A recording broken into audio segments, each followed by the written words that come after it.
Hello, आज आपण बनवणार आहोत घरच्या घरी अगदी सोप्या पद्धतीने गव्हाच्या पिठाचे हेल्दी बिस्किट्स. मी ते अर्धी वाटी गावठी तूप घेतलं आणि त्यात एक वाटी गुळाची पावडर घालून छान फेसून घेतलं.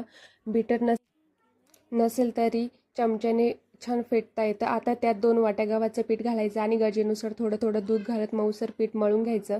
त्यानंतर वेलची पावडर आणि आवडीनुसार ड्रायफ्रूट्स घालून सगळं एकजीव करून घ्या. हे पीठ 15 मिनिट झाकून ठेवा. तोपर्यंत मी ओव्हन 170 डिग्री सेल्सिअसवर प्रीहीट करायला ठेवला आहे. आता बटर पेपरवर लहान लहान गोळे ठेवून बिस्किटाचा आकार द्या. तुम्ही गोल, हार्ट, स्टार किंवा मुलांना आवडेल तसे वेगवेगळे शेप्स हे बनवू शकता. वर काटा किंवा चमच्याने हलकेसे होल्स करून घ्या म्हणजे बिस्किट सुंदर दिसतात आणि सारखे बेक होतात.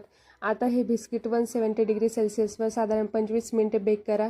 मध्ये एकदा ट्रे फिरवला किंवा बिस्किट्स पलटवले तर रंग छान समान येतो.